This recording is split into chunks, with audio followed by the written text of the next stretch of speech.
2025, I read 50 books, and so I'm going to talk about the 8 best ones that I read. These are my absolute favorite from the entire year of 2025. I did have an average rating of 4.3 stars. I DNF'd like 3 books. I do forget which ones they were, not really important. And then I did rate 1 book out of 2.5. Other than that, I had a great year for reading. I already tried filming this for a TikTok and I maxed out the 10-minute limit. So I'm going to make this a YouTube video instead. Okay, in no particular order, I am going to share these books. Well, okay, so the order is that this is the order in which I read them throughout the year. What I started off with, and then Win Photos app, please. Okay, let's do that. The order in which I read them. So I started obviously in January 2025 and then moved to December 2025. The first book that I read in 2025 that was like a life-changing book was Hyperion by Dan Simmons. This is one of the best science fiction books that I've read in a long time, and I say that as a sci-fi fantasy girly. This book is rather old. I believe it was from the 80s, and so I read book 1 and 2, Hyperion and then The Fall of Hyperion. There are 2 books that come after this. Hyperion was so interesting to me in that you have a group of people who are traveling to the planet of Hyperion. This is a universe thousands of years in the future that is all connected, and travel between is very fast because you have portals and entry points and stuff where you can get places very quickly, like Flash. And Hyperion is a bit different because it's outside of this kind of settled zone. And there is this creature called the Shrike on this planet. And so a group of travelers, or like a fellowship of people, I believe there's 8 of them, are selected for unknown reasons to journey here. And they all have personal connections to the planet and the Shrike itself. We don't see what that is. It's revealed throughout the story. Each character does have its own POV, which is presented one at a time for the most part, in less of a like switching chapters type of thing. One of the most interesting aspects of this though is that each of these POVs are presented in a they're presented in different genres. So one character, their POV is presented in this very film noir mystery-esque type of genre. Think Casablanca. Another is presented, he's a missionary, he is from like the Catholic Church, in a very missionary adventure type story. Think of that movie, I forget the name of it, the movie with Andrew Garfield and Adam Driver, similar to that type of story. And then yeah, each character has a different genre, and I thought that was very interesting, and it was incredibly entertaining. So I read this book. It could have been a single novel. I would have been so happy. I did really enjoy book 2 as well. This was just life-changing, pretty much. The second book on my list is Death's End, which is the 3rd book in the 3 Body Problem trilogy. I absolutely adored this series. I'm not gonna lie, I had a really, really difficult time with the 3 Body Problem. It's a very good book. This is a translated series though. This was originally in Mandarin, I believe. Yes, I believe it was in Mandarin. So this was translated by Cixin Liu. I had a hard time with his translation of the 3 Body Problem. Still excellent material. So I listened to it an audiobook and found it to be much easier to consume. Dark Forest was significantly easier for me to read or listen to. This was by a different translator. This is from Joel Martinson. I had an easier time with just the way that he translated things. Death's End, though, interestingly enough, was translated by Cixin Liu. Again, I had an infinitely easier time reading this, and it's also bigger. The material for this book is insane. Basically, you can watch the Netflix show for season 1. It's very, very well done. It starts off in like the 80s, and so somebody in China sends out this beacon into the universe, asking if anybody's out there, and they get a reply from an alien. They're doing this unbeknownst to anybody else, okay? This is very secret. They are incredibly smart, this person, and they are able to hide it from everybody else on this military base where they work. I think that there's a lot of, you would see, there's a lot of like introduction into the communism aspect of China at that time, which heavily plays a role in how the aliens end up coming or traveling to Earth.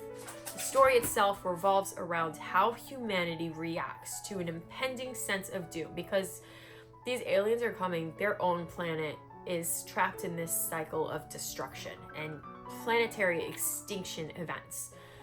So they want to leave their planet and come to Earth and take it over. Well, you see 400 years of humanity going through cycles of doom, impending doom, and then going through cycles of, well, it's not going to happen in my lifetime, so there's prosperity as well. Then you get to further into the series, and there is a lot of scientific explanations in the series, which I really, really, really enjoyed. I think that adds so much depth to it as well. Book 3, which is Death's End, and is the one that's on my list, has incredible looks into how people react in a variety of situations where humanity is at stake, but also examines how even small actions or inactions can play an extremely pivotal role in just anything happening and humanity at large. The end of this book is insane, like absolutely insane. And I really just have not been able to stop thinking about it since I read it last year. It's very existential and philosophical, and I would highly recommend reading this series. It is one of my favorite series of all time, and it's absolutely incredible. This was also my first series from the Broken Binding, which it's a gorgeous edition. Okay, we're only on book 3. Book 3 was Piranesi by Susanna Clarke. I saw this on a lot of people's lists, and I love that because it's an absolutely gorgeous short story. You have a person who is stuck in this labyrinth with nobody else for company except for one other person who shows up sometimes. It's this huge labyrinth that's also a building that has these different areas, and you can see the main character can see kind of like things left behind by other people, so he knows there are other people out there because it doesn't come from him, and he knows that it didn't come from the one other person that's there with him sometimes. He doesn't know who he is, he doesn't know how he got there, he just knows that he wasn't always there. There's very sinister feelings from the other person, even though, hey, they haven't like done anything. And you feel just like such a sense of protectiveness over the main character and just wanting him to be safe, even though there's like things that can be dangerous all around him in this labyrinth. I listened to the audiobook for this particular story, Piranesi, and it was narrated by Quaintrell Ejiofor, and he has such an incredible voice. It was one of my top favorite audiobooks of all time, in addition to just being an excellent story. It's only about 150 pages, so it's a relatively quick listen. Highly recommend. I really enjoyed this book. 4 is Local Heavens by K.M. Fajardo. I listened to this on audiobook as well. This was thanks to Libro and their ALC program, which I am a part of. I was able to listen to this a little bit early, or a little bit early from its release. This is a retelling of Gatsby, and it's set in a cyberpunk future, not too far off future. I've read Gatsby before. I've done papers on Gatsby before for school. I have never viscerally or just really gotten the message of Gatsby until reading Local Heavens, because you have, in Gatsby, I feel like you have like railroad daddies and that type of thing, which great. Like, yes, you understand there is class divide and how like these rich people are living lavishly while there are poor people all around them. Commentary on class divide, among other things. Local Heavens really shows that with the tech autocrats and billionaires and body modifications, and you're able to just see more of the class divide in this particular retelling because it's easier to envision than the one from the past. It's not so far off from our future. And so it was very, very moving, and I think Local Heavens does for me what Gatsby did for a lot of people when it first really started taking off. I cannot recommend it enough. It also has more themes of the homosexual relationship between Jay Gatsby and Nick Carraway. I think that was really interesting. And in addition to Nick Carraway being in Local Heavens, a child of immigrants from the Philippines, I found that added layers to the story that weren't necessarily present in Gatsby, and I think it added to the story overall as well. Okay, book 5, halfway there, was the 5th season by N.K. Jemison. I really, really enjoyed this series, and book 1 just really, really stuck with me. N.K. Jemison absolutely sticks the landing with the rest of the books. The whole entire series is incredible. So book 2 and 3 are not on the list, not because they don't hold up. It's just book 1 really, really stuck with me. I enjoyed the dual POV and the introduction to the world. The magic system is based on people who are gifted with like geology. So basically this world has geological disasters happening all the time, whether it's a volcano or earthquakes. People are always on the brink of having a geological natural disaster. There are, however, people in this world that are able to, they have powers that they're able to stop these disasters from happening. And so they are treated like third-class citizens, and they're also kind of controlled by the government or killed if they don't work for the government. So you are able to see how the implications of that continue over several stories, several books. I think that the magic system in this is incredible. I also really adore the main character. She is not perfect by any means, and I love that. I never really enjoy reading perfect main characters. I find them to be boring. And our main character is interesting and very multifaceted. She's also a Black woman. This is primarily set in a world with Black folks. And I loved seeing that in an incredibly well done high fantasy series. This was a winner of the Hugo Award, I believe, this past year.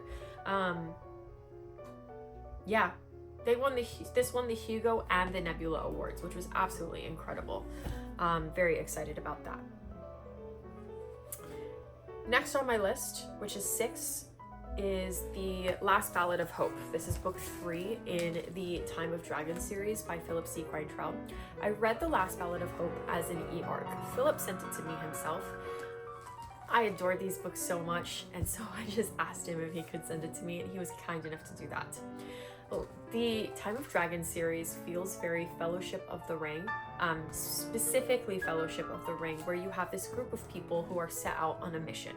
Their mission is to protect this chosen one. This is a child of both human and Andaran descent, which is not a thing that happens. Andarans are basically like elf people. They're a race of people like elves. and there's a prophecy surrounding him, and you have a wizard, and you have like all these different groups of people or different individuals who are coming together to make sure that this kid helps fulfill his role in bringing peace to their world. The characters are absolutely incredibly well written. You start off with a few specific ones who are primarily in this book, and then once you get to book 2 and 3, the cast does start to expand, and it's so organic because you already know these characters, but you're getting to go more in depth with them.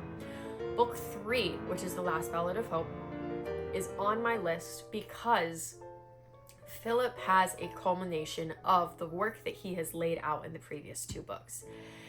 Characters are becoming more established, they're growing fuller, there is backstory that is being presented to us in a way that is just so satisfying but also unexpected. You have more dragons in book 3, which I always love. And then in addition to dragons, the Andarans have like giant eagles, similar to Lord of the Rings, but these eagles they're like more similar to being a bonded pair with their Andaran counterpart. There's supposed to be 2 more books in the series, and I can't wait to read them. Book 3 was excellent, and this is an incredible fantasy series if you're looking for one. The next book in my list, which I was obsessed with and could not put down, I'm already on book 3, was, I forgot to take it out. Good thing I film in front of my bookshelf. Assassin's Apprentice by Robin Hobb. I couldn't put this book down. I already read Royal Assassin, and I'm currently reading Assassin's Quest, which is absolutely amazing. Assassin's Apprentice is everything that I love in a high fantasy series. Robin Hobb takes the time to give us the perspective of the main character beyond just going through the things that need to get the plot done. I get to know the actual main character. I get to see and meet and know the characters around him. I understand his reasoning for things. I understand the world around him, and I can see where the plot may be moving, but I don't always know how we're going to get there and some of the plot points that happen along the way. Not to say that there aren't surprises, because there definitely are, but this basically follows Fitzchivalry Farseer, who is the bastard son of a prince who was first in line for the throne. Well, his dad gave up his position and ceded it to his older brother. This book goes so much like the series itself. There are so many themes of royal family politics. This kid is being trained to be an assassin so that he at least has a role in the family, because he's never going to be in line for being king. And there's a lot of backstabbing and just people being really awful family members to each other. And then beyond that, there is a secondary plot in book 1, which is there are these raiders who are coming out and like killing people for no obvious reason along their coast in their country. That becomes a bigger plot point later on in the series, but secondary plot point in book 1. So Assassin's Apprentice was one of the best fantasy books I've read in years, and I loved it so much. It's perfect fantasy, in my opinion. Robin Hobb is a god. The last book on my list, this is book 8. Okay, 8 books. Last book is James by Percival Everett. I knew that this would be a difficult read because of the subject and the content. I knew what this was about. It is incredibly moving. It is entertaining as a book itself. And it has moments of joy and love and deep personal connections as well. It is not just trauma throughout the book. This follows James, or Jim, and the character from The Adventures of Huckleberry Finn and Tom Sawyer, primarily Tom Sawyer. And we see things from his point of view. We see how events happened from his point of view following the events of the Adventures of Tom Sawyer. He was the servant of the family that Tom was a part of. And this book is very good, and I think it's better than the original work. But the thing is that this book wouldn't work if we didn't have the familiarity and knowledge from Mark Twain's original work, The Adventures of Tom Sawyer. I cried several times in this book. There are so many things that we are taught in history class that we are aware of, but fiction is so important because it allows you to have more than just sympathy for people. It allows you to empathize and see yourself in those situations, even if you don't have any prior experience with anything that may be happening. You are able to envision things in a way that you don't necessarily get to have with history. And that is why fiction is so important, is because books like James allow you to see things in a different way. And you should have empathy beyond just reading. Let me be clear about that. You can and should be able to empathize with people without putting yourself necessarily strictly in their position or envisioning yourself in their position. But James is an incredibly moving story, and it's one I'll be thinking about for an incredibly long time. Yeah, getting a little choked up thinking about it now, but I had an incredible reading year in 2025, and that is because I follow a lot of amazing bookish people and content creators. Some of these I've had on my list for years just because I've been aware of them, but there are other books that I didn't mention today, which I adored. I absolutely loved. They were very high on my list. They just weren't a part of these 8 that I'm talking about now. But I do want to talk a little bit about some of the content creators that I follow that really, really, really impacted me last year, and some of the things that I read. And let me go to my Instagram. I'm going to tag them in the description. But Perla, who goes by @TheMoonReads, one of my favorite bookish content creators. She always recommends amazing books. I read This Is How You Lose Time War. That was one of the ones that I'd seen her talking about many times. I also read The Bewitching because of her, and I don't really do horror. It's just something that I don't watch and I don't really read. The Bewitching is not like Stephen King horror, but it is technically a horror story. Very, very, very good recommendations from her always. I also really love Macy. Macy reads. She always has very thoughtful and real. Not to say that anybody else isn't being real, but I just feel like that's such a good adjective for when she's talking about things. Descriptions of the books that she's sharing and putting out. So you can have, like, she'll recommend books that are very popular, or not recommend, but she'll discuss books that are very popular, and she'll go in on them. But then she'll also really uplift smaller books that aren't as popular, and talk about what she likes about them and the things that she did love. That's all just to say that she doesn't jump on a bandwagon. She really gives an amazing, her amazing opinions on these books. Yeah, I love Macy. I will tag a few more people in my description for bookish content creators that I love and who help with recommending me some of the great books that I read. But yeah, here's to an even better or just as good 2026, because I had a great 2025. Yeah.